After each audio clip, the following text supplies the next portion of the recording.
class. Welcome to the social science class. Today we are going to start a new chapter of civics, chapter number 5, and chapter name is the police and the courts. इस chapter में हम क्या पढ़ेंगे कि क्या क्या role होता है पुलिस का, ठीक है, एडमिनिस्ट्रेशंस में, ठीक है, और कोर्ट्स के बारे में पढ़ेंगे कोर्ट्स का क्या रोल होता है, ठीक है, difference between court roles of court and role of court and police. Okay, let's continue our chapter.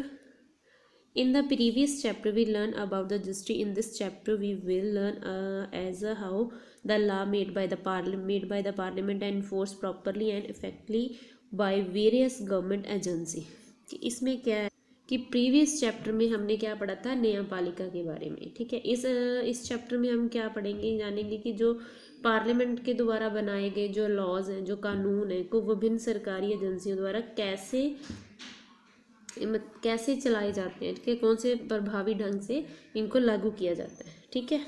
Role of police का क्या रोल है कि police are an important pillar of administration, की जो पुलिस है वो एक इम्पोर्टेंट पिलर है एडमिनिस्ट्रेशन का, ठीक है. They enforce law and maintain the peace and security, ठीक है, कि वो कानून लागू करते हैं, ठीक है, और शांति और सुरक्षा बनाए रखते हैं, ठीक है. Apart from this, in the modern period, the police have to perform the several duties of society.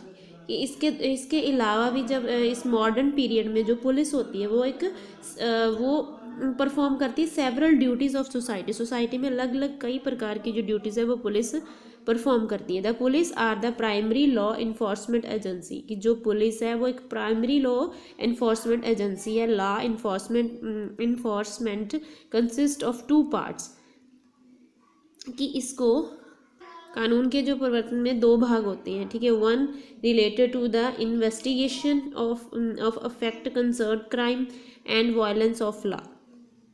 इसमें क्या है कि एक रिलेटेड होता है investigation of a fact concern crime, जब जो क्राइम हो चुका है, ठीक, एक अपराध से संबंधित तथ्यों की जांच से संबंधित होता है, और अर्थात कानून का क्या होता है, violation of law. This is the mainly looked after bye the police. The second part related the prevention of the occurrence of crime itself and come under the domain of judiciary. कि न्यायपालिका इसमें क्या आ जाता है कि second part में क्या आ जाता है, आपको समझ आ गया ना ऑलरेडी, कि सेकंड पार्ट में क्या होता है कि अपराध की घटना की रोकथाम से संबंधित होता है और न्यायपालिका के क्षेत्र में आता है, ठीक है. और इसके some of important function of police है, पहला कौन सा, enforcement of law and maintain of law and order. Third है controlling crime, probing and bringing offered of justice, serving and protecting the citizen lives and property. अपराध को निरंतर करना, ठीक है, अपराधियों को गिरफ्तार करना और उन्हें न्याय दिलाना, नागरिकों की जान और माल दोनों की सुरक्षा करना, ठीक है. When the crime happen, the most important duty of police is the investigation the case. कि जब कोई क्राइम होता है, ठीक है, तो एक मोस्ट इंपॉर्टेंट ड्यूटी होती है पुलिस की इन्वेस्टिगेट करना, ठीक है. And investigation is carry out then include the investigation of the site where the crime took place and collection of evidence. The police investigation is always done accordance with the law and full respect of human rights laid down by United National Commission on Human Rights UNCHR.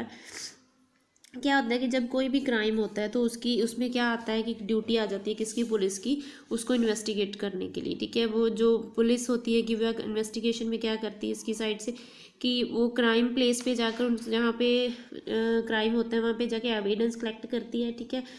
और जो भी वो investigation start करती है उसमें क्या होता है, फुल रिस्पेक्ट होती है ह्यूमन राइट्स की, ठीक है, जो बनाए गए यूनाइटेड नेशनल कमीशन के द्वारा, ठीक है. फुल ऑफ लॉ और रिस्पेक्ट दी जाती है, ठीक है. On the basis of this fact the police form a opinion. On the basis of opinion the police point out the guilt of a case and file the chargesheet, ठीक है. The chargesheet fill the court and evidence investigation done by the police, but the police have no right to declare the person guilty in and innocent. कि police के पास ऐसा कोई right नहीं होता कि वो पर्सन को गिल्टी और इनोसेंट डिक्लेयर कर सके, ठीक है। It is actually decided by the जज of court. The police mainly act a link between criminal suspect and court, the court, understood. Guidelines for the police. Article 22 of the Constitution of India give the certain guideline that must be followed by the police regarding the protection against any arrest. These includes कि article through to article 22 the constitution of India gives the certain guideline दी गई है police को जो उन्होंने follow करनी होती है, ठीक है, regarding the protection against the arresting. At the time of arrest inform the person about his और हर ऑफन। जब उसको अरेस्ट किया जाता है तब उसको उसके अपराध के बारे में उसको पहले बताया जाता है। The arrested person must be produce the before the magistrate with in 20 hour of his arrest. कि प्रत्येक व्यक्ति को एक वकील के द्वारा बचाव के लिए इसमें क्या कि जो गिरफ्तार व्यक्ति को गिरफ्तारी के 24 आवर्स के भीतर मैजिस्ट्रेट के सामने पेश किया जाना चाहिए, ठीक है। The arrested person should not be ill treated and tolerated during the arrest और वाइल द कस्टडी। इसमें क्या आ जाता है कि गिरफ्तार व्यक्ति होता है, ठीक है, जो गिरफ्तार व्यक्ति को गिरफ्तारी के दौरान हिरासत में रहने के दौरान उसके साथ कोई बुरा व्यवहार नहीं किया जाना चाहिए, ठीक है। Every person has the fundamental right to be defended by the lawyer. कि प्रत्येक जो व्यक्ति होता है को एक वकील द्वारा बचाव के लिए मौलिक अधिकार दिया गया है, ठीक है। फर्स्ट इंफॉर्मेशन रिपोर्ट FIR, ठीक है। FIR की फुल फॉर्म क्या हो गई? First information report.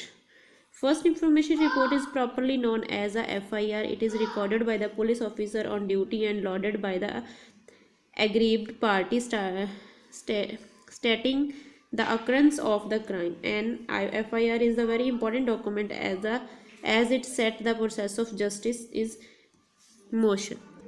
जो फर्स्ट इंफॉर्मेशन होती है उसको FIR बोलते हैं, ये तो आपको पता ही है ना, ठीक है। FIR के रूप में जाना जाता है। ये पुलिस अधिकारी द्वारा ड्यूटी पर दर्ज किया जाता है और अपराध की जो घटना को बताते हुए पीड़ित पक्ष द्वारा दर्ज किया जाता है, ठीक है। एक FIR एक बहुत ही इम्पोर्टेंट डॉक्यूमेंट्स है क्योंकि ये गति में न्याय की प्रतिक्रिया को निर्धारित करता है। Understood this? Try okay, read this chapter very carefully बेटा।